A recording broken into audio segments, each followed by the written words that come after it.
안녕하십니까. 라이브 이혼재혼 상담을 시작하도록 하겠습니다.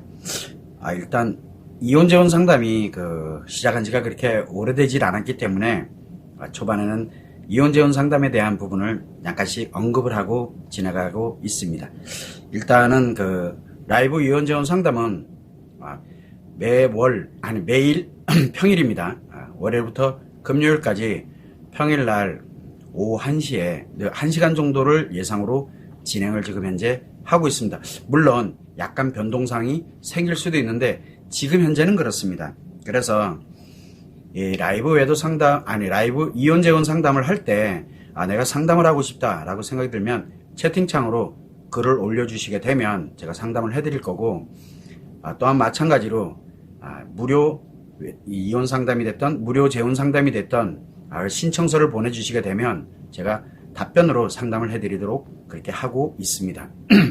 그래서 여러분들께서 필요로 하는 내용들에 대한 것들을 언제든 정보를 정확하게 정보를 가지고서 내가 판단하고 지금 현재 문제를 해결을 하고 어떻게 하면 또 반복적으로 문제가 발생되지 않도록 하면서 행복하게 살아갈 수 있을지를 한번 생각해 볼 수 있는 그런 시간이 될 수 있도록 진행을 지금 현재 하고 있습니다. 어쨌든 여러분들께서는 그래도 새로운 인생, 그리고 힘들게 결혼 생활을 하시다가 새로운 인생을 살고자, 또는 결혼 생활에서 힘들었던 것보다는 훨씬 더 보다 나은 그런 생활을 하면서 인생을 살고자 이혼을 하셨고, 또 이혼을 하면서 나름 또 행복한 인생을 살고자 재혼을 하셨을 것입니다. 그래서 이런 부분이 진짜 내가 원했던 새로운 인생, 그리고 행복한 인생을 원했었을 텐데 문제가 발생을 하게 되면서 해결을 하지 못하는 이런 여러 가지 사안들이 발생을 하게 되면 굉장히 힘들어지게 됩니다. 그럴 때 내가 어떻게 하면 이 문제들을 해결하고, 그리고 진짜 내가 원했던 것처럼 이혼하고 난 후에 행복하게 살아가는 방법, 또 재혼하고 난 후에 행복하게 살아가는 방법을 찾을 수 있을지를 여러분들 스스로가 갈 수 있도록 제가 여러 가지 사안에 대한 것들을 알려드리고 있습니다. 그래서 여러분들이 필요로 하는 내용들은 모든 내용들이 여러분들 자신에게 맞는 문제 해결 방법과 그리고 행복하게 살아가는 방법을 하나씩 알려드리고 있으니까 이런 시간을 이용을 하셔서 여러분들이 궁금했던 거, 그리고 상담하고 싶었던 내용들을 하나씩 진행을 하시면 좋을 것 같습니다. 일단은 기본적으로 여러분들에게 이혼했을 때 이혼에 관련되는 부분, 재혼했을 때 재혼에 관련되는 부분에 대해서 원칙이라는 게 저한테는 있거든요. 그래서 그 원칙에 의해 가지고 여러분들이 겪고 있는 어려운 그런 사연들을 어떻게 해결해 가게 되는지에 대해서 상담을 진행을 해드리도록 그렇게 하고 있습니다. 일단은 참고를 해주시면 좋을 것 같고요. 오늘은 그래도 나름대로 이제 한 몇 번 이렇게 진행을 해오다 보니까 이제 개별로 상담에 관련되어 있는, 즉 이혼 상담, 그 다음에 재혼 상담에 관련된 게 이메일로 지금 현재 접수돼 들어오기 시작을 했습니다. 물론 그전에도 많이 들어왔었는데 이제 정확하게 외도 문제를 완전히 배제시켜 놓고 이제 나름대로 이혼과 재혼에 관련되어 있는 부분에 상담을 진행하시는 분들이 조금 이제 늘어나기 시작을 했습니다. 일단은 그런 부분에 대해서는 제가 다 답장을 이미 다 보내드렸고, 그 다음에 이미 그렇게 진행이 돼서 답장 보냈던 걸 요약 정리를 해서 제 나름대로 여러분들도 똑같은 어떤 그런 현상을 겪고 있는 경우도 많이 있기 때문에, 그랬을 때 이렇게 진행하는 거, 그러면 내 사연을 한번 신청을 해봐야 되겠다, 이렇게 갈 수 있는 기회로 갖도록 하기 위해서 상담을 진행한다는 거, 그걸 참고를 좀 해주시면 좋을 것 같습니다. 자, 그러면 첫 번째 사연입니다.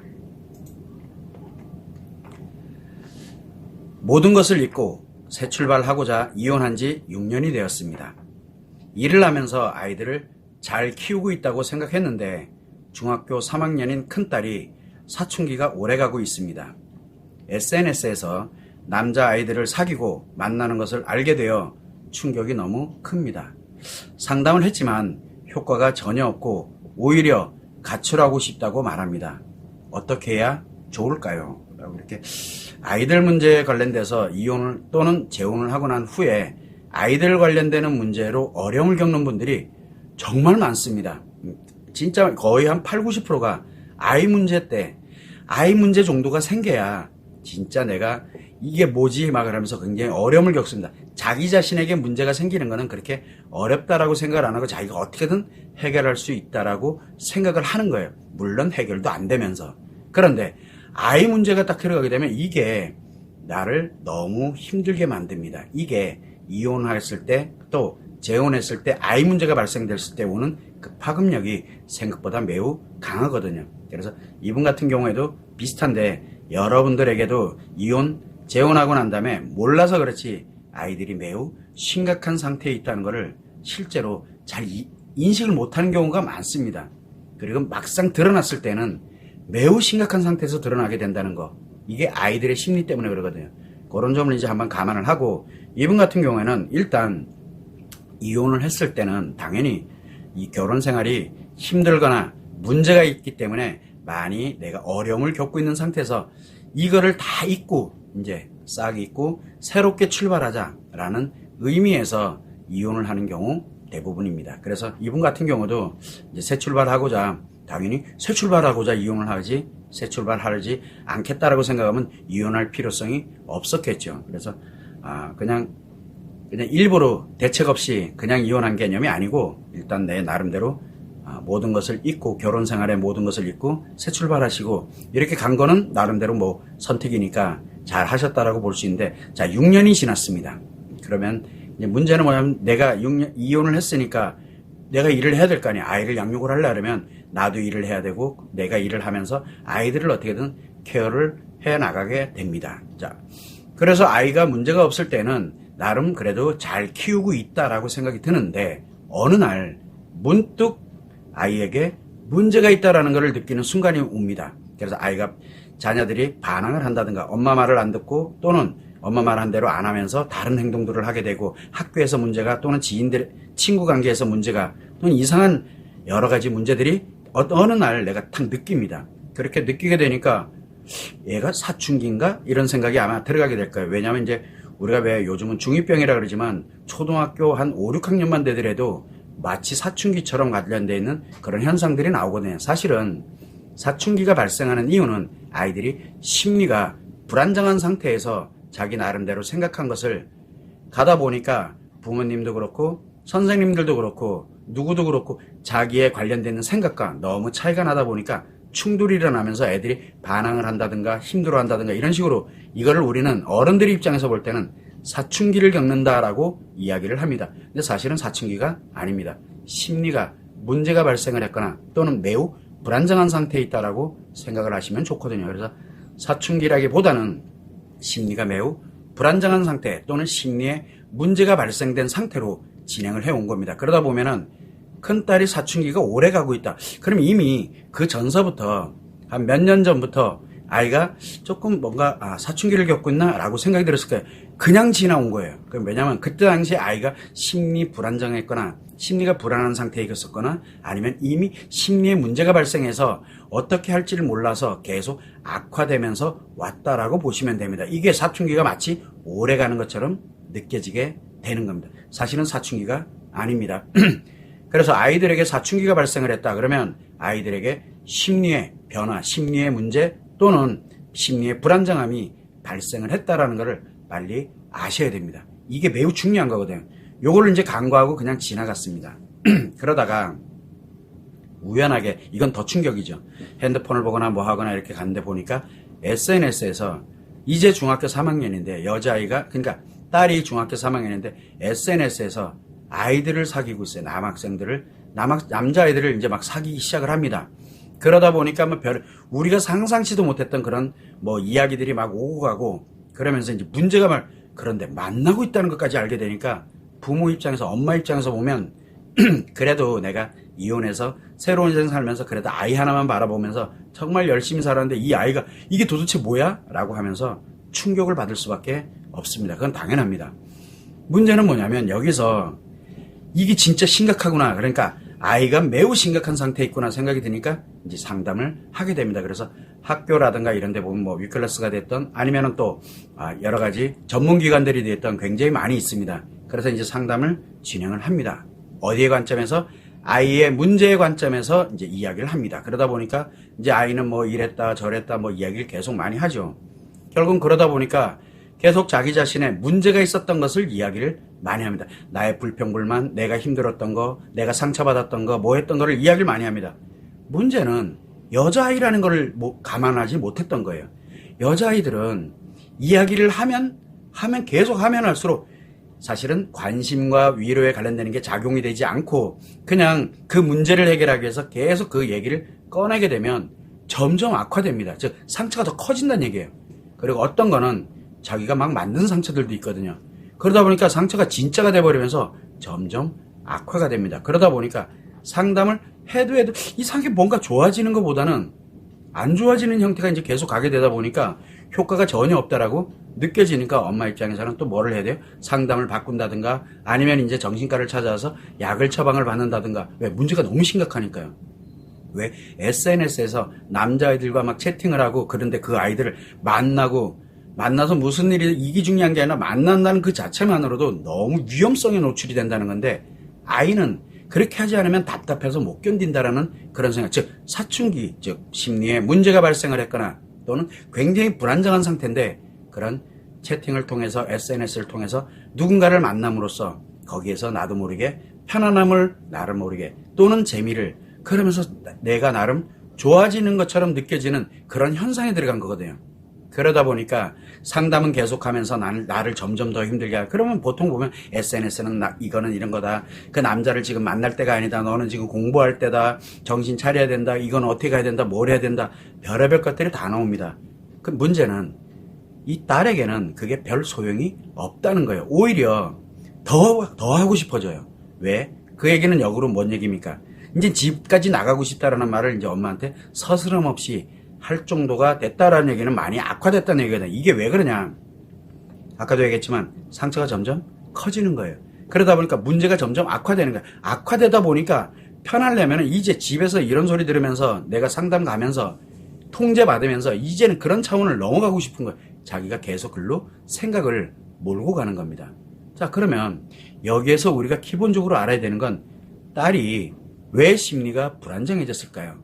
왜 딸이 심리 상태가 안 좋을까요? 자, 여기에 또 하나가 있어요.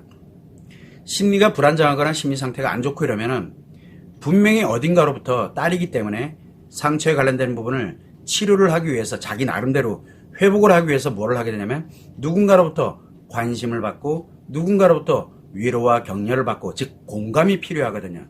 공감이 매우 필요한 상태예요. 그러면서 내가 어떻게 가야 되고 뭘 해야 되고 하는 이런 여러 가지 사안들이 있는데 재밌는 거는 상담을 하게 되면 일시적으로는 좋아지는데 자신감이 생기면 매우 위험해집니다. 여기에서 일반적인 문제들은 회복이 됩니다. 그런데 관심과 연결이 되는 상처가 관심과 연결이 되어 있다면 상담으로는 악화됩니다. 그 이유가 왜 그러냐?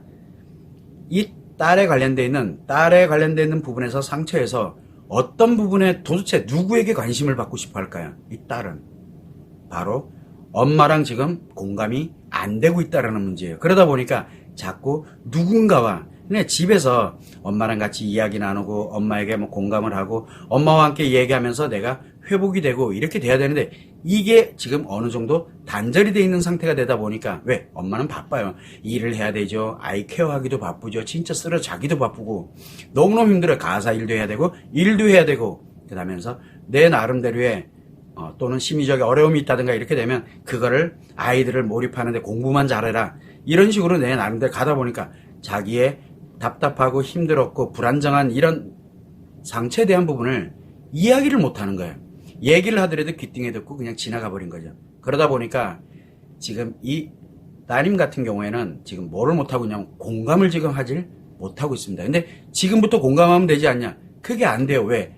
엄마는 늘 바쁘고 내가 엄마를 힘들게 하고 싶지도 않고 또 하나는 관심이 안 느껴지기 때문에 이미 그 상태를 넘어가 버린 거예요. 자, 그렇게 된다 그러면 엄마 입장에서는 지금 딸이 지금 현재 심리가 오래전부터 사춘기라고 내가 생각을 했지만 그게 아니라 그 오래전부터 사춘기가 나타나는 그때 그 시점부터 이 심리가 불안정해지고 심리 문제가 생기면서 지금까지 악화되어 오고 있었구나. 첫 번째.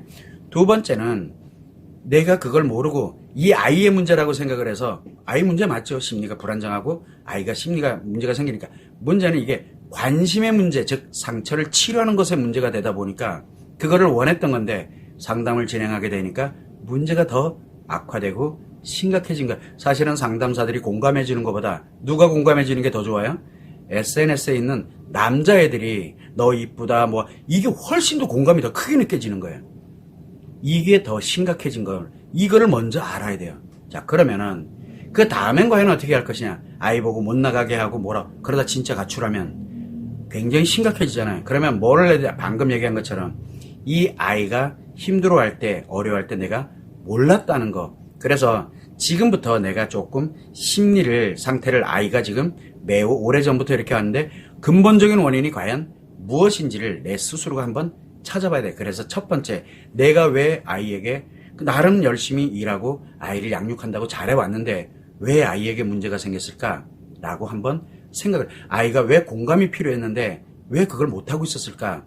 첫 번째는 근본의 원인입니다. 아이 문제를 해결하려면 그 아이 문제가 생겼던 근본의 원인을 찾아야 돼. 그 근본의 원인을 찾을 때 아이가 왜 그 상처를 즉 문제가 생겼을 때 왜 그거를 해결하지 못했을까? 그러니까 상처가 아이에게 왜 그 문제가 발생을 했느냐를 찾아야 돼. 즉 아이에게 문제가 발생됐던 원인을 찾아야 되는데 이 원인은 간단해. 공감을 필요로 하는 것. 이게 없었기 때문에 아이에게 문제가 발생한 거예요. 그러면 아이가 공감을 필요로 하게 되는 그 이유, 왜 공감을 필요로 하게 됐을까? 상처 때문에? 아닙니다. 상처가 작용을 하게 된 이유를 찾아야 돼요. 그래서 그 상처가 작용하게 됐던 이유가 결국은 이혼의 과정이 됐던, 비록 6년이 됐지만 이혼의 과정에서 미처 내가 치료하지 못했던 것이 됐던, 또는 설령 그거에 관심 없이 엄마를 향해서 엄마와 같이 미주알고잘 이야기해가면서 나름 치료하면서 건강해 있다가 이제 나름대로 이제 중학교를 간다든가 이렇게 되면 생각을 하게 되거든요. 생각을 할 때 이게 뭔가 좀 아닌 것 같아. 그래서 엄마 이거는 어떠니? 근데 엄마가 바빠. 결국은 뭐냐면 엄마가 첫 번째는 공감을 못 해주는 원인이 만들어지는데 과연 그럼 공감을 못 해주는 원인이 과연 무엇이냐? 이혼하면서 또는 결혼 예전에 가지면서 내 심리 상태가 불안정해져 있으면은 아이는 무조건 불안정해지거든요. 그게 나타났던 것 뿐이에요. 그래서 근본 원인은 아마도 엄마의 심리 불안정, 그리고 엄마의 심리적인 문제가 분명 갖고 있는 상태인데 나는 못 느끼더라도 아이는 그거를 느끼거든요. 왜? 대화를 하다 보면 그게 그렇게 나타나게 되거든요. 그래서 지금 나에게 문제가 발생을 했구나 라는 걸 빨리 아셔야 됩니다. 그래서 아이 문제보다도 더 중요한 게 그 아이를 해결해주고 아이를 공감을 해서 회복을 시켜줄 수 있는 나의 문제라는 것을 빨리 인식을 해야 돼요. 그래서 내가 문제가 있구나 이렇게 되면은 어떻게 하면은 내 문제를 해결할 것이냐, 과연 그러면 나는 심리 상태가 어떤 상태에 있느냐라는 걸 먼저 알아야 되겠죠. 그래야 그거를 해결을 해놔야, 그래야 근본적으로 내가 불안정하지 않고 내 나름대로 심리가 건강해졌을 때 아이에게 어떻게 하면은 그 아이의 공감을 하면서 아이에게 관심을 주고 뭐를 하고 그러면 처음에는 이게 별거 아닌 것 같은데 시간이 조금 지나면 SNS에서 남자애들이랑 얘기할 이유가 없어요. 늘 만나고 있는, 그래서 늘 매일매일 만나고 있는 오프라인으로 직접 얼굴을 마주치면서 이야기 저 얘기 막 하고 있는데 그렇게 되면 SNS를 해야 될 이유가 사라져버립니다. 이게 매우 중요한 거예요. 즉 아이들이 그냥 양육되는 게 아니거든요. 특히 이 여자애들 같은 경우에는 상처라는 게 매우 중요하게 작용합니다. 그래서 지금 따님의 문제라기보다는 따님의 문제인 건 맞아요. 그래서 그 문제를 해결하려면 근본적으로 엄마의 문제를 빨리 해결해놔야 돼. 그게 뭔지는 자세한 상담이 필요합니다. 그래서 무료 상담이 있으니까 지금 이제 예를 들어서 나 자신에게 그 다음에 아이에게 이렇게 된다 그러면은 이혼하고 난 다음에 이런 부분에 대한 것들을 자세하게 이야기를 해주시면 엄마의 어떠한 것이 문제이고 이 문제는 어떻게 해결을 하고 그리고 지금 나를 어떻게 회복을 해서 이제 아이의 문제, 이제 왜냐면 내 엄마의 근본 문제를 이제 해결을 했으니까 그러면 아이에게 어떻게 관심을 줘야 되고 이 아이를 어떻게 회복을 시켜줘야 되는지, 그래서 하나씩 적용을 할 수 있는 방법을 진행을 하게 된다면 이 지금 중학생이겠지, 중학교 3학년 정도면은 그래도 조금 시간은 소요가 됐지만 한 몇 개월 시간은 소요될지 모르지만 그 정도 되면서 서서히 SNS가 굳이 자기한테 중요하지 않다라는 것을 스스로가 알고 나름대로 생각을 원래대로 돌아오게 됩니다. 그리고 진짜 원래의 모습으로 예전에 내가 알고 있던 그 모습으로 엄마와 딸이 행복하게 살아갈 수 있는 방법을 찾을 수가 있게 되거든요. 물론 저에게 이메일 상담을 보냈기 때문에 제가 이 내용에 대해서 자세하게, 좀 내용은 깁니다. 자세하게 제가 설명은 드렸지만 간단하게 요약 정리를 하면서 제가 상담을 진행을 하니까 일단 가장 중요한 게 아이 문제는 아이 문제인데 중요한 건 아이 문제를 해결하려고 들면 안 돼요. 왜? 엄마에게 문제가 생겨 있다는 걸 모르기 때문에. 그래서 아이가 자꾸 자기 자신이 악화되고 힘들어지니까 엄마로부터 자꾸 벗어나려고 드는 이상한 일이 생기니까 근원을 벗어나야 되거든, 아이 입장에선. 그래서 아이 문제 해결하는 게 중요한 게 아니라 엄마 문제를 해결하는 게 1번. 그리고 난 다음에 아이의 문제를 해결하면 그러면은 어렵지 않게 회복을 하고 엄마도 행복하고 아이도 행복한. 그래서 더 이상은 진짜 SNS를 통해서 남자를 만나고 뭐하고 다녀야 될 이유가 전혀 없게 돼요. 요점을 꼭 참고를 내시면 좋을 것 같습니다. 저도 재혼하고 싶은 남성이 있는데 솔직히 그쪽 아이에게 정이 안 간달까 잘해줄 자신이 없어요. 제 아이도 잘못 키워서 애들 아빠한테 부탁하고 이혼했는데 재혼하지 않는 것이 맞겠죠? 그 아이는 11살입니다. 자, 일단은 재혼을 생각하는 남자, 재혼하고 싶은 남성이 있습니다.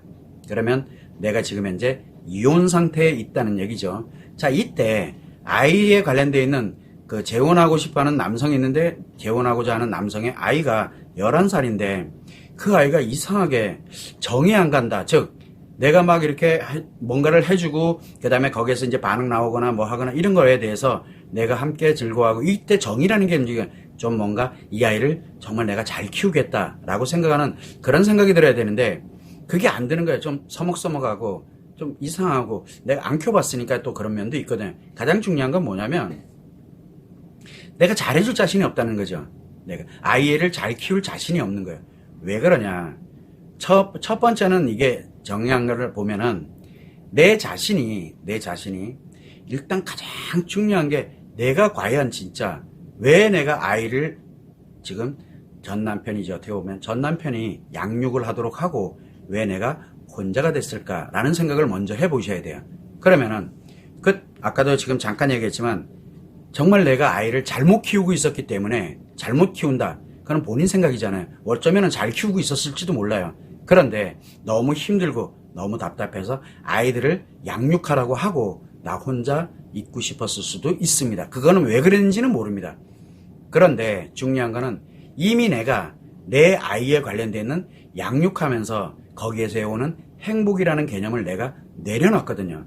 그렇게 되다 보니까 누구의 아이가 이렇게 나타나게 되고 재혼을 하고 싶은데 아이가 신경 쓰이는 건 바로 전에 즉 지금 현재 내 아이에 관련돼서 내가 양육을 할 수 없는 그런 환경에서 이게 겹치면서 나도 모르는 사이에 그 아이에게 양육을 과연 잘할까? 내가 내 아이도 지금 못하고 있는데 하면서 이런 죄책감이 작용을 하면서 지금 현재 정이 안 가고 잘 키울 자신이 없다라고 느껴질 수가 있습니다. 자, 문제가 또 하나는 내가 진짜 재혼을 하고 싶어. 그런 재혼을 하고 싶다는 얘기 뭐예요? 그 남성을 사랑한다라는 그런 의미가 들어가게 되거든. 굉장히 재혼하고 싶어. 그러면 그 남자를 정말 사랑한다는 얘기예요. 뭘 줘도 아깝지가 않을 정도로. 그렇게 되면 그 남자를 사랑하게 되면은 그 남자와 연결되어 있는 모든 것들이 다 함께 사랑이 되거든요. 근데 이게 안 되고 있어요. 그 얘기는 무슨 얘기냐? 지금 나에게 매우 심각한 문제가 발생이 됐거나 또는 그 남자에게 매우 심각한 문제가 있다라는 뜻이에요. 나 아니면 그 남자에게 지금 심각한 문제가 있는데 이게 뭔지를 모르고 있다는 거예요. 그러다 보니까 이러지도 저러지도 못하고 하면서 이제 아이들과 연결이 되고 이렇게 되는 거예요. 야, 여기에서 가장 중요한 건 그 아이에 관련되어 있는 부분이 또 중요한 게 아니라는 거예요. 아이. 그러다 보니까 정이 안 느껴진다. 내가 잘 키우질 못하겠다. 지금 분명히 요거는 내 문제거든요. 그런데 내가 예전에도 내 아이를 잘 양육을 하지 못할 것 같다라는 생각을 했다. 그것도 내 생각이었잖아요. 그러다 보니까 사실은 상대 남성은 중요한 게 아니라 지금 나에게 매우 심각한 문제가 발생이 돼 있는 거예요. 지금요. 지금 자기도 모르는 사이에. 그러다 보니까 내 심리 관련되어 있는 게 무엇이 문제인지를 빨리 분석을 하고 그리고 난 다음에 그것이 어떻게 해결해야 될 것인가 이거를 찾는 게 1번입니다. 그걸 먼저 찾아놔야 돼요. 그래서 나를 원래의 나의 모습으로 돌려놓고 그리고 지금 아이들을 어쨌든 전 남편에게 부탁을 해서 애들이 성장을 하고 있지만 그래서 아이들을 만났을 때 아이들과 같이 하는 이런 관련되는 내용들을 또 회복을 해놔야 되고 그리고 난 다음에 이제 내가 재혼하고 싶어하는 남성에 관련되는 부분을 한번 보면 돼요. 왜 그 재혼한 남성이 아이를 11살 돼 있는 아이를 양육하면서 사는지에 대한 원인도 찾아야 돼요. 왜? 어차피 나랑 살아야 되기 때문에. 그래서 제일 우선은 나의 원인에 관련되어 있는 부분을 찾아서 해결하는 게 1번이고 두 번째는 그 아이의 아빠 즉 내가 사랑하는 재혼하고 싶어하는 그 남성에 관련되는 걸 분석을 즉 그 사람의 상황을 정확하게 문제점이 무엇이었는지 그 사람이 어려움을 겪었던 게 무엇인지를 아는 게 2번입니다. 그래야 나를 회복을 해놓고 그리고 난 다음에 그 상대는 내가 재혼해서 살아가야 될 그 남성을 회복할 수 있도록 이렇게 이끌어줄 수가 있게 돼요. 모를 수도 있으니까요. 그렇게 되었을 때 재혼하면 아마도 행복해질 겁니다. 그래서 그 아이에 관련되는 부분도 이미 내가 회복을 해놨기 때문에 그 아이에게도 이제 양육을 하면서 나름 잘 가고 또 마찬가지로 지금 전 남편이 양육하고 있는 아이에게도 정말 잘할 수가 있게 됩니다. 잘한다는 말이 좀 이상하지만 정말 아이들을 보면서 행복하게 느끼면서 잘 살아갈 수가 있게 됩니다. 이때 가장 조심해야 될 거는 뭐냐면 내 아이는 전 남편이 양육을 하고 있어 신경을 안 씁니다. 그런데 지금 있는 우리가 그 아이에게 내가 지금 내 아이에게도 신경을 못 쓸 정도로 이렇게 돼 있었는데 만약에 지금 이 남성 재혼하고 싶어하는 이 남성의 아이가 너무 이뻐 보이고 너무 좋아 이렇게 되죠. 그러면 그거는 아이를 좋아하는 게 아니라 아이를 좋아하는 심각한 심리 문제가 있는 상태에서 그 남성만 좋아하는 거예요. 그래서 남성이 좋아할 수 있도록 하기 위해서 그 아이를 좋아하는 거거든요. 그러나 이렇게 해서 재혼을 만약에 하게 되면 어떤 결과를 초래할까요? 그 아이가 세상에서 제일 미워집니다. 이게 이유는 간단해요. 내 남편을 이제 재혼을 하게 되면 내 남편을 힘들게 하고 나를 힘들게 하는 원흉이 돼버리거든요. 그러면 이제 우리가 뉴스에 나오는 것처럼 사건 사고가 막 생기는 겁니다. 그만큼 위험하다는 게 차라리 지금처럼 내 아이를 이렇게까지 해놨는데 내가 또 이 아이가 좋아진다? 이거는 아니거든요. 그래서 제가 얘기를 하는 거예요. 나의 심리 상태를 먼저 회복을 해놓는 게 1번. 그럼 문제를 알아야 회복을 할 거 아니에요. 그래서 내 심리 상태를 회복하는 게 1번. 두 번째는 내가 함께 살아가야 될 그 남성이에요. 그 남성의 심리 상태를 회복해 놔야 된다는 거예요.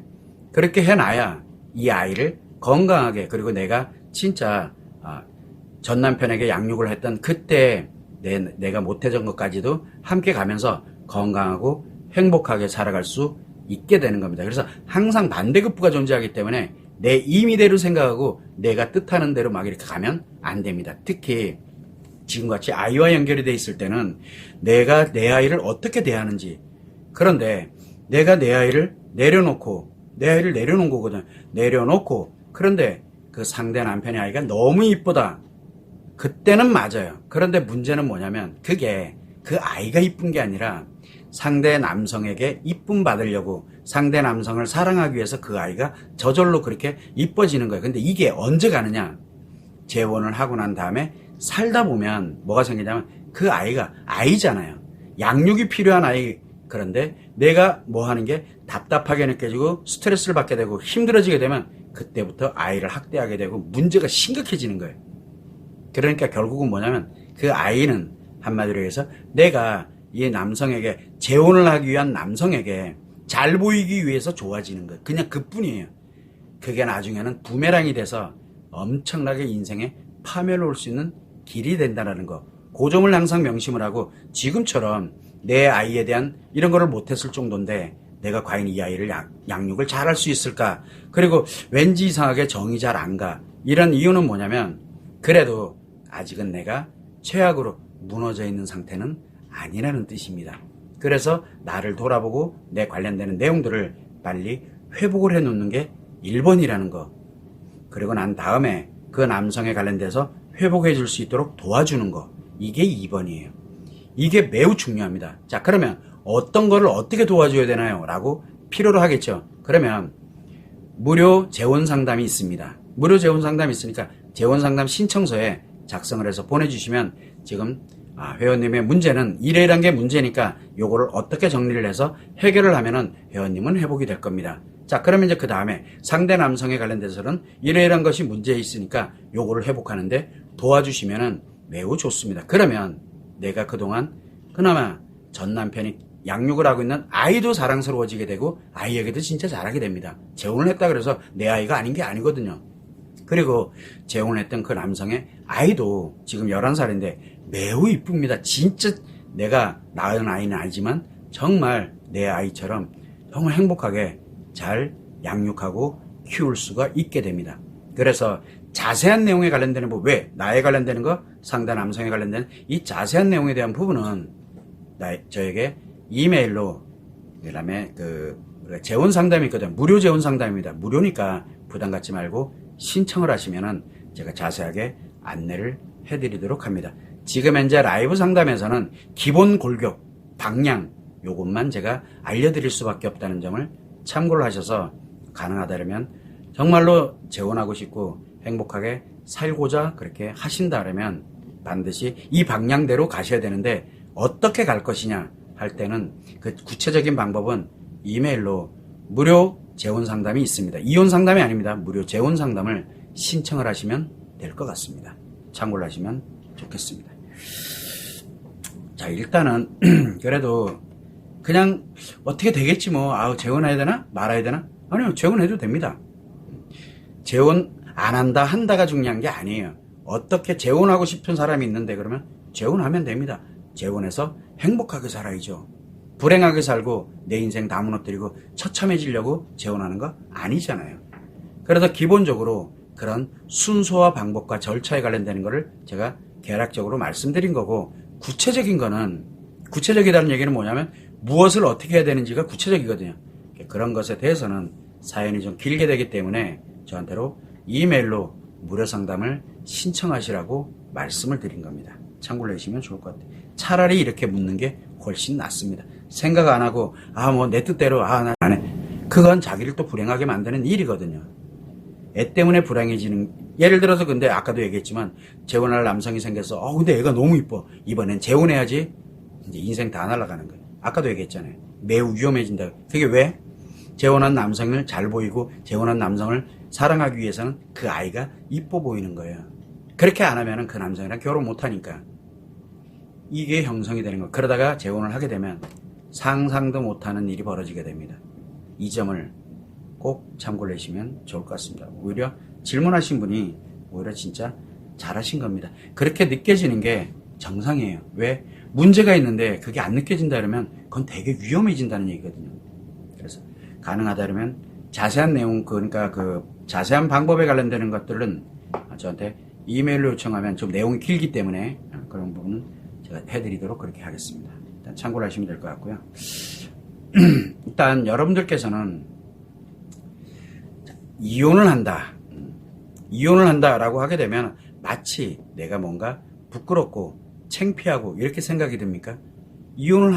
아니 내가 결혼 생활이 힘들고 어려운데 그러면 새롭게 행복하게 비전이 없다라고 생각이 들면 당연히 이혼해야 됩니다. 문제는 이혼을 하고 난 다음에 어떻게 행복하게 살 것인가를 전혀 생각을 안 하고 이혼했을 때가 문제가 생기는 거고요. 또 재혼도 마찬가지예요. 내가 재혼을 한다. 부끄러운 일인가요? 아닙니다. 행복하게 살고자 하는 거잖아요. 그러면 재혼하고 난 다음에 어떻게 행복하게 살 것이냐를 생각해야 되거든요. 그런데 그걸 생각 없이 그냥 재혼을 해버리면 나중에 감당을 못하는 일들이 막 벌어지거든요. 그래서 늘 얘기를 합니다. 진짜 여러분들은 이혼해서 재혼해서 정말 행복하게 살고 싶습니까? 라고 제가 많이 물어봅니다. 그러면 다들 당연하지요 라고 얘기합니다. 자, 그러면은 무엇을 알아야 되느냐? 일단 기본적으로 이혼을 했던, 그 다음에 재혼을 했던, 또는 이혼을 생각을 하고 있던, 재혼을 생각을 하고 있던, 우선적으로 알아야 되는 게 무엇이냐면 내 심리가 지금 어떤 상태인가를 먼저 알아야 돼요. 매우 중요하지. 내가 지금 이혼의 심리로 살아가고 있는지, 내가 지금 재혼할 수 있는 사람인지를 먼저 알아야 되는 게 내가 매우 중요해요. 내 인생이니까. 그래서 내가 행복하게 살으려면 일단은 내 인생이기 때문에 나를 알아야 되는 게 우선입니다. 자, 그러다 보니까 이혼은 이혼 심리로 살아야 되고 재혼은 재혼 심리로 살아야 됩니다. 이혼 심리와 재혼 심리는 완전 다릅니다. 마치 예전에 연애할 때의 심리와 결혼하고 난 다음에 애를 낳고 살아가던 결혼의 심리가 같던가요? 아니에요. 완전 달라요. 그거랑 똑같습니다. 이혼의 심리와 재혼의 심리는 완전 다릅니다. 최소한 이거는 알아야 돼요. 그런데 문제는 이혼의 심리는 뭐고 재혼의 심리를 또 몰라. 그러면 모르는 거예요. 그러다 보니까 이걸 아는 사람들이 지금 없습니다. 그래서 제가 이 라이브 지금 상담을 하고자 했던 게 뭐냐면 아무리 찾아봐도 이혼 심리, 재혼 심리를 얘기하는 사람들이 거의 없습니다. 이게 너무 심각한 거예요. 영상을 뒤져보기도 하고 전문가들이 하는 얘기들, 그 다음에 막 컬럼들, 기타 등등 제가 자료 진짜 많이 찾아봤거든요. 없어요. 이혼 심리, 재혼 심리를 이야기하는 사람이 없어요. 표면적으로 나타난 거를 심리라고 얘기하는데 그거는 심리가 아니거든요. 물론 그 이혼 심리 중에 하나입니다. 그 사람한테만 나타나는. 그러니까 너무 위험한 거예요. 그래서 이거 안 되겠다라고 생각해서 이제 알려드려야 되겠다라고 해서 바로 라이브 이혼 재혼 상담을 시작을 하게 됐던 겁니다. 자, 이처럼 이혼을 했다 내가. 그러면 결혼을 했다, 결혼 생활을 하다가 끝을 내고 이혼으로 간 거예요. 그렇게 되면은 어떤 변화가 일어나야 되냐면 결혼 심리로 살고 있다가 이제 이혼을 결심을 하고 진짜 이혼이 되기 전까지 뭘 해야 되냐면 이혼 심리로 전환하는 바로 그 과정, 우리는 이혼 준비 과정이라고 합니다. 이혼 심리로 전환하는 과정을 반드시 가져야 됩니다. 이혼 심리를 그래서 전환을 해야 돼요. 나를. 그래서 이혼 심리로 전환해야 되는 이 절차가 매우 중요합니다. 이 절차가 생략이 돼버리면 이혼 심리를 못 삽니다. 그러다 이혼 심리가 되질 않아요. 그러다 보니까 결혼 심리하고 막 이거하고 뒤죽박죽으로 막 뒤섞여가지고 내 인생이 불행해지고, 내가 불행해지는 건 둘째 치더라도 내 아이, 그 다음에 이상한 일들이 막 벌어지는 거예요. 이혼하고 난 다음에. 자, 그런데 재혼을 한다. 그러면 이혼이 돼 있는 상태에서 재혼을 한다 이렇게 되면은 실제로 이혼 심리와 재혼 심리는 완전 다르거든요. 그러면 이혼한 상태에 있을 때는 이혼 심리로 있었어요. 물론 이혼 심리가 안 돼 있는 채로 있으면은 재혼하면 볼 것도 없어요. 싹 다 무너지겠죠. 그러면은 재혼을 했다 이렇게 되면 뭐가 되냐면 이혼했을 때 내가 재혼을 생각을 하고 진짜 내가 재혼을 해야 되겠다 이렇게 가면 이혼 심리에서 재혼 심리로 전환하는 바로 그 과정이 필요합니다. 즉 준비 과정이 필요하다. 재혼을 위한 준비 과정이 필요하거든요. 왜냐하면 이혼 심리로 살아서는 안 되기 때문에. 그래서 이혼 심리에 있다가 재혼 심리로 전환하는, 즉 재혼할 수 있는 심리로 내가 전환하는 바로 준비 과정이 반드시 필요하고, 그래야 재혼 심리로서 재혼해서 행복하게 살아가는 게 이게 필수입니다. 자, 그런데 사람들은 이혼을 했어. 그런데 재밌게도 이혼을 했는데도 결혼 심리에서 이혼 심리로 전환을 못한 사람들이 있어요. 이런 경우에는 무조건 불행하게 삽니다. 문제가 계속 생기고 답답해지고 어떻게 될지, 인간관계 누구를 만나게 되면 이용당하고 뭐 힘들어지고 계속 불행해져요. 자기가 왜 이러는지를 몰라요. 왜? 이혼 심리로 못 살고 있기 때문에 그래요. 그러니 이혼 심리가 얼마나 중요하겠어요. 그리고 또 하나는 이혼을 했어. 그런데 내가 돌싱이라면서 싱글 심리, 즉 연애 심리거든요. 싱글 심리를 갖고 살아간다. 그럼 무조건 최악으로 갑니다. 불행한 것보다 더 악화돼가지고 최악이 돼버려요.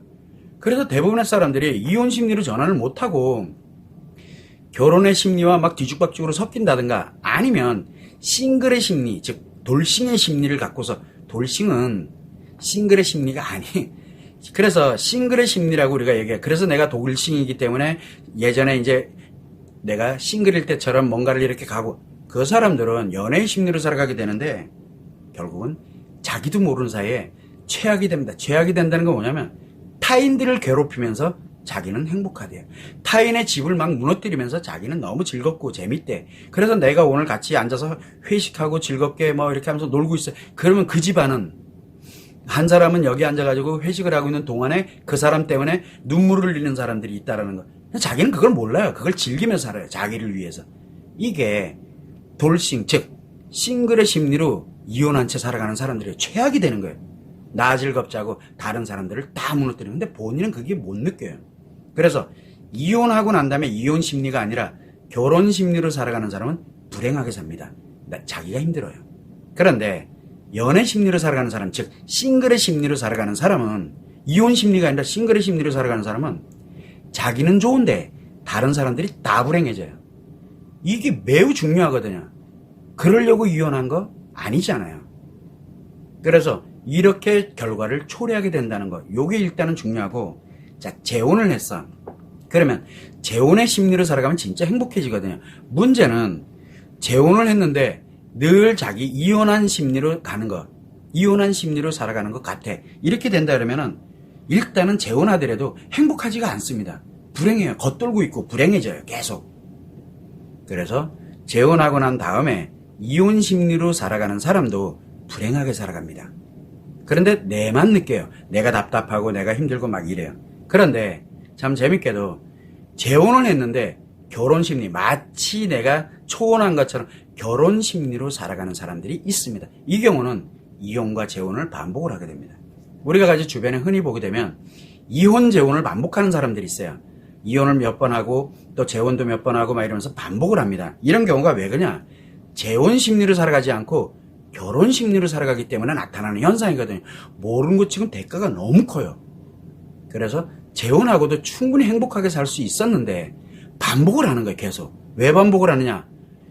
재혼 심리로 못 살고 결혼 심리로 살기 때문에 그렇게 되는 거예요. 재혼은 결혼, 초혼과 완전 다릅니다. 이걸 모르는 거예요. 그리고 또 하나가 있어요. 재혼을 했는데 마치 연애하듯이 자기 배우자와 연애하듯이 살아가는 이런 연애 심리로 살아가는 사람들이 있거든요. 인생 쓰레기가 내가 최악이 돼버린 거예요. 그거는요. 끝난 거예요. 그런데 본인들은 몰라요. 이게 심리가 전환되지 않았을 때 살아가는 미래가 되는 겁니다. 그래서 이혼을 해도 이혼 심리로 살아야 되는 거고, 재혼을 하면 재혼 심리로 살아야 돼요. 그러면 지금이 내가 선생님 나가 이혼했는데 어떻게 해요? 라고 이야기할 필요 없어요. 지금부터 이혼 심리로 살아가는, 전환하는 이 과정을 내가 가야 됩니다. 내가 지금 알았을 때부터 시작해야 돼요. 그래서 바꾸면 그러면 진짜 행복한 미래를 살아가게 됩니다. 이혼하고도 행복하게 살 수 있어요. 재혼하고도 행복하게 살 수 있어요. 중요한 건 내가 재혼의 심리로 사느냐. 재혼했으면 재혼의 심리로 살아야 돼요. 몰랐으면 지금부터라도 만들어야 돼요. 내가 지금 재혼을 생각하고 있다? 그러면 재혼을 생각하고 있으면 지금부터 이제 뭐를 해야 돼요? 전환하는 연습을 해야 됩니다. 전환하는 과정으로 들어가야 돼요. 그래야 재혼의 심리로 재혼하면서 행복하게 살아갈 수가 있는 거예요. 지금도 늦지 않았다는 뜻이에요. 그래서 재혼은 재혼에 맞는 재혼 심리로, 이혼은 이혼에 맞는 이혼 심리로 살아야 여러분들이 행복해지게 됩니다. 자, 이게 심리를 정확하게 아는 게 매우 중요하다라고 제가 계속 강조하는 이유입니다. 여러분들도 이 점을 꼭 생각을 하고, 과연 내가 이혼 심리를 갖고 있느냐, 과연 내가 재혼 심리를 갖고 있느냐, 이게 도대체 무슨 말인지 모르겠다. 그러면 상담 신청하세요. 그럼 제가 알려드릴 테니까. 하나씩 제가 알려드린다라고 말씀을 드린 게 바로 이 심리의 변화 문제 때문에 그러거든요. 요 점을 꼭 참고를 하시면 좋을 것 같습니다. 어쨌든 여러 가지를 이야기를 하고 있는데, 여러분들도 이렇게 초기니까 도대체 내가 뭘 상담을 해야 될지 모르겠어. 괜찮습니다.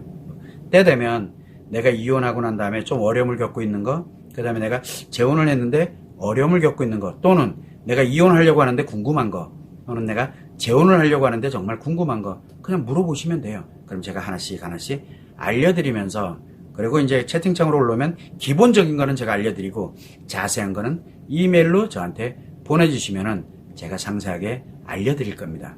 이 점을 꼭 감안하시면 좋을 것 같습니다.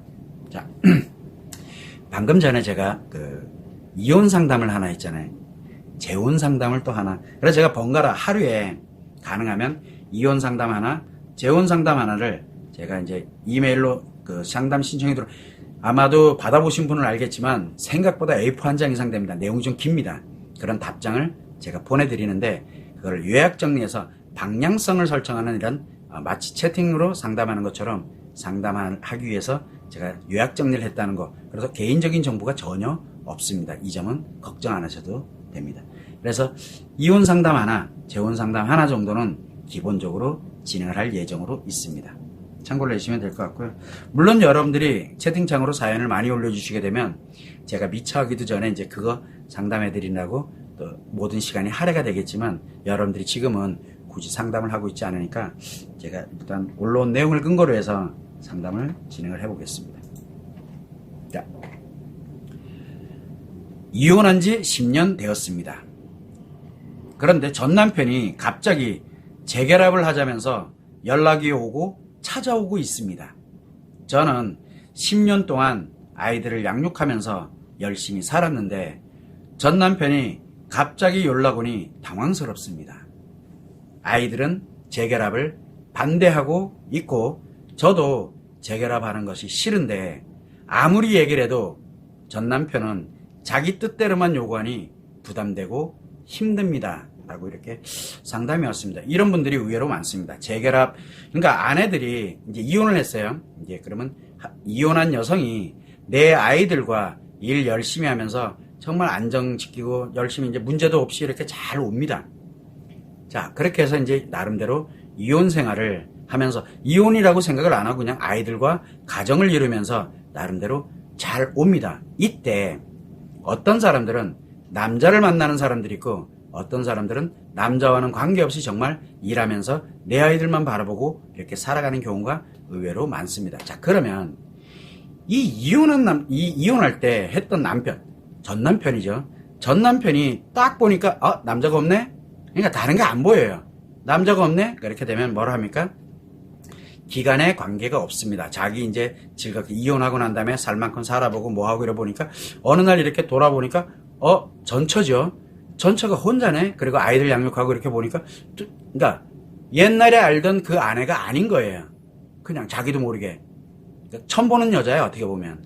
그런데 이미 내가 그 사람과 생활을 해봤던 습관을 가지고 있거든요. 그러다 보니까 뭘 하냐면 나름대로 이제 내가 열심히 할게. 나 정신 차렸다. 예를 들어서 그러면서 예전에 많이 힘들었지. 그래 별 얘기를 다 합니다. 그러면서 무엇을 하느냐. 재결합을 이야기를 합니다. 그리고 전화로만 오고 문자로만 오는 게 아니라 이 아내가 전처가 조금이라도 그게 그런데 이게 반응으로 느껴지거든요. 그러다 보면 뭐가 생기냐면 이제 스토커가 돼요. 잘못하면. 그러면 이제 찾아옵니다. 근데 찾아왔을 때 그래도 어쩌고 저쩌고 이야기 좀 받아주고 뭐 한다? 그때부터는 이제 내 집이에요. 이혼하기 전 집에 이제 간 거예요. 이렇게 사람이 변합니다.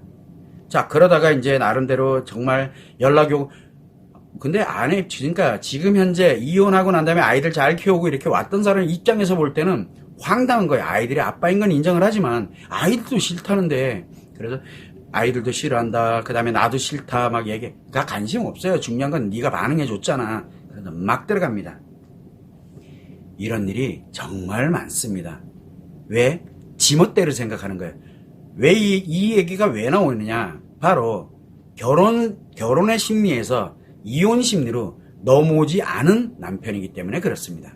그래서 아직은 결혼 심리에 머물러 있는 거예요. 그러다 보니까 뭘 가냐면 처자식은 내가 결혼할 때 그러니까 결혼 생활을 하면서 대하듯이 대합니다. 내 말이면 다 돼. 그러니까 약간의 강압적이거나 자기 뜻대로 왔거나 이런 사람들은 이상하게 재결합도 하고 싶다라고 생각이 들잖아요. 그럼 지멋대로 막 갑니다. 그러니까 말 그대로 전처도 자기의 지금 현재 내가 언제든 재결합을 할 수 있는 대상이라고 생각을 하는 거예요. 지금은. 그전에는 새까맣게 잊어먹고 있다가. 이게 결혼 심리에서 이혼 심리로 넘어오지 않은 남편들의 특징이라고 보면 됩니다.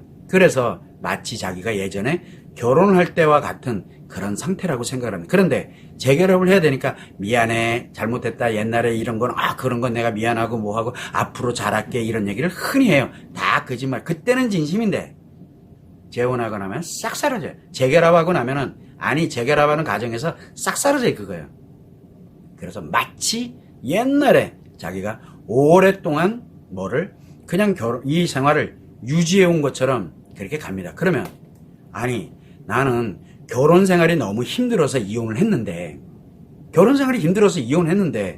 다시 힘든 생활로 돌아가는 게 재결합입니다. 그래서 지금 이분 같은 경우에는 일단은 남편이 자기 뜻대로 하도록 일단 틈을 만들어준 게 매우 위험한 상태, 굉장히 위험한 상태에 지금 현재 놓여 있는 게 지금 1번이고, 두 번째는 아이들이 재결합을 반대한다는 얘기는 아이들 앞에 정말 싫은 너무너무 힘든 사람이 나타나다. 그러니까 아이들을 우리가 이혼을 하고 난 다음에 무엇을 합니까? 대부분은 이혼하고 난 다음에 면접교섭권을 가지고 이렇게 가고 그러면 원활한 관계를 유지했다면 아마도 아이들이 재결합하는 거 찬성했을 겁니다. 이 얘기는 역으로 얘기하면 전 남편이 이 이혼을 하고 난 다음에 아이들을 거의 등한시하고 살았을 가능성이 매우 높습니다. 아이들의 입장에서는 아빠에 대한 그렇게 별로 좋은 거를 갖고 있지 못하다는 뜻입니다. 물론 내가 살아오면서 아이들에게 니네 아빠는 너무 나쁜, 그래서 내가 얼마나 힘들까, 우리가 왜 가끔 가다 보면 훅하고 결혼 생활에 상처가 올라오잖아요. 이게 무슨 뜻이에요? 결혼 심리에서 재혼 심리로 못 넘어온 거예요. 그러다 보니까 이제 불쑥불쑥 올라오면은 막 혼자 답답해가지고 막 이제 애들한테 막 하소연하듯이 얘기하잖아요. 그게 엄마를 미워하거나 또는 아빠를 미워하게 되는 원인이 됩니다. 그래서 결혼 심리에서 재혼 심리로 넘어오는 건 매우 중요하거든요. 어쨌든 간에 중요한 건 아이들이 재결합을 반대한다는 거예요. 즉 아빠를 싫어한다는 뜻이에요. 그런데 문제는 뭐냐면 또 하나가 있어요. 엄마가 싫어하기 때문에 자기들도 싫어야 된다는 그런 형태도 나타날 수 있거든요. 그래서 아이들이 중요한 게 아니고 지금은 뭐가 중요하냐면 내가 매우 중요해요. 내 인생이니까. 물론 그 다음에 아이들의 인생도 걸려있지만, 그래서 내가 과연 재혼하기 싫어. 왜? 옛날 결혼 생활로 돌아갑니다. 옛날 결혼 생활로 돌아가 재결합을 하게 되면 문제는 옛날보다 더 악화된 채로 돌아갑니다. 이유는 간단해. 남편은 10년 동안 이혼하고 난 다음에 딴 데서 놀다가 온 거잖아요. 그러다 보니까 매우 문제가 심각해진 상태에서, 그리고 지금 자기 뜻대로 막 가잖아요. 그러다 보니까 옛날에는 폭언은 없었어. 결혼 생활하는데 힘들게 해서 그랬지. 그러면 아마 수틀르면 폭언하고 막 이상한 성격들이 막 나타납니다. 이게 왜 그러냐? 바로 남편이 뭔지 모르지만 매우 안 좋아졌다는 뜻입니다. 안 좋아지니까 그나마 돌아올 꽃, 이렇게 찾아오는 꼬투리를 잡아서 돌아오는 중이거든요. 그래서 이분 같은 경우는 재결합은 지금은 아닙니다. 절대 재결합은 꿈도 꾸지 마세요. 그래서 전 남편에게는 그래도 끝! 이렇게 되면 이제 뭔 일을 저지를지 모르니까 그럴 때는 어떻게 되느냐. 그래, 나도 갑작스럽고 당황스러우니까 나도 그렇고 내 아이도 그렇고 아이들도 그렇고 좀 생각할 시간을 좀 줘라. 그리고 당분간은 좀 연락 좀 하지 마라. 안 그러면 옛날 거 다 올라오니까 너무 힘들어지니까 이렇게 가면서 여지를 딱 주면서 일단 잠시 보류시켜 놓으셔야 돼요. 그리고 난 다음에 이제 과연 내가 지금 내 과거에 관련된 결혼 생활에 관련된 거, 지금 나의 상태, 그래서 나의 상태를 빨리 분석을 하고 체계를 만들어 놔야 돼요. 왜? 전 남편이 연락을 오고 연락 왔다는 얘기는 그대로라는 뜻이에요. 전 남편의 눈에서 볼 때는. 그래서 연락이 오고 그 다음에 찾아오고 나도 모르게 거기에 틈을 열어주고 내 심리 상태가 건강하지 않은 상태라는 뜻이에요. 내가 건강한 상태에서 아이들을 양육을 하면서 행복하게 살고 있었다 그러면 남편 연락도 못 오겠지만, 또 하나는 연락이 오더라도 딱 틈 안 줍니다. 정리. 아니면 너 이렇게 해. 이게 바로 나옵니다. 내가 건강해져 있으면. 근데 건강해져 있지 못하다는 거예요, 지금 내가. 그래서 이 재결합을 하지 마라가 아니라 재결합을 보류를 해놓고 보류를 해야 돼요.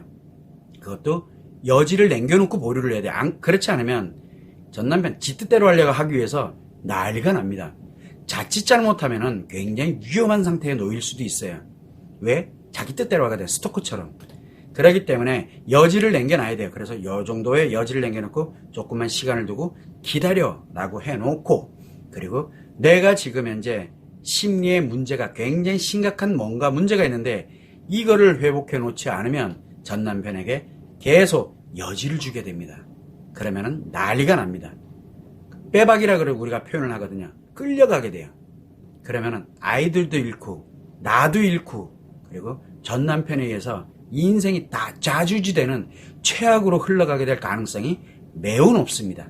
그래서 일단은 이 전 남편에 관련된 재혼을 보류를 하는데 절대 안 해. 이게 그러면은 어떻게 반응 나올지 모르니까 가장 중요한 건 전 남편에 관련돼서 달랜다는 개념이에요. 그렇다고 알았다 재혼하자 이게 아니라 재결합하자 이게 아니라 나한테도 시간을 달라. 아이들에게도 시간을 그래도 몇 개월에 지금 10년 만에 나타났는데 몇 개월의 시간은 필요하지 않겠냐. 그래서 그동안은 연락을 좀 자제했으면 좋겠다. 이런 식으로 해가지고 딱 끊어놓고 그러니까 더 악화돼서 재결합 못하게 하지 마라. 이런 거를 일단 만들어서 설득이라 그래 우리가 논리정연하게 만들어 놓고 그리고 난 다음에 내가 정말 문제가 많았구나.